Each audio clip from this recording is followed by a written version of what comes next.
Alors depuis le mois de septembre, on observe une forte demande sur le Costa Rica, qui est une destination qui est extrêmement prisée en ce moment de par le côté nouveauté et authenticité de la destination. Le côté nature, le côté authentique, contrairement aux autres destinations d'Amérique latine qui sont des destinations qui sont quand même très axées civilisation précolombienne. Là, ce que les clients vont chercher, c'est vraiment le côté faune-flore et un petit peu sauvage de la destination, clairement. L'île Maurice, toujours une valeur sûre. Chez nous, c'est une destination qui, été comme hiver, quelle que soit la période, est toujours demandée. Et on constate de plus en plus, en dehors des très jolis dossiers qu'on a toujours eu sur l'île Maurice, on constate vraiment une tendance sur les boutiques hôtels et sur les demandes qui explosent sur les hôtels 3 étoiles.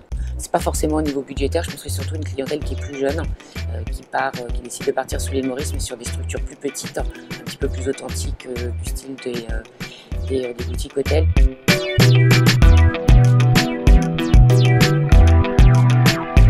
Les États-Unis, avec vraiment 2 destinations phares qui sont New York pour les séjours et l'Ouest américain, les circuits ouest américains pour la partie circuit, malgré le fait qu'on essaye d'orienter les clients sur des choses un petit peu plus originales comme le sud des États-Unis, qui est quand même un passé culturel extrêmement riche, ou sur des destinations, on va dire, au niveau circuit sur l'Est américain, qui est aussi historiquement très riche, mais ça ne parle pas réellement à la clientèle française.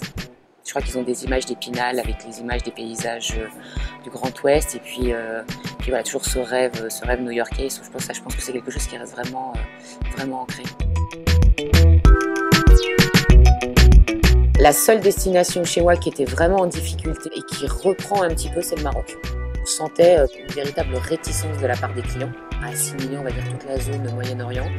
Et c'est la seule destination de la zone Moyen-Orient qui, depuis quelques mois, alors sans avoir les demandes qu'on avait encore il y a même encore 1 an ou 1 an et demi, mais en tout cas, c'est vraiment la destination sur laquelle on recommence à avoir des demandes.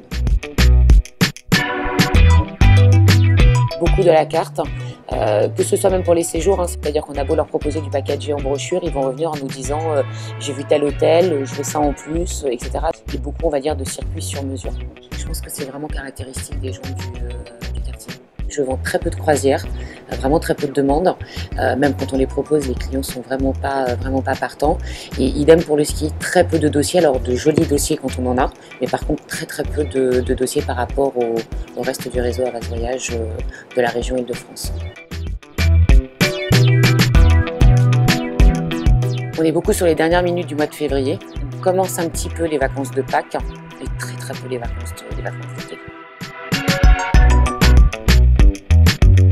Alors l'année par contre démarre mieux que l'année dernière. Les premières semaines suite aux malheureux événements ont été un petit peu compliquées, mais là les 10 derniers jours, on a largement rattrapé ce qu'on a peiné en termes de réservation et en termes de demande par rapport aux 10 premiers jours du mois. En fait.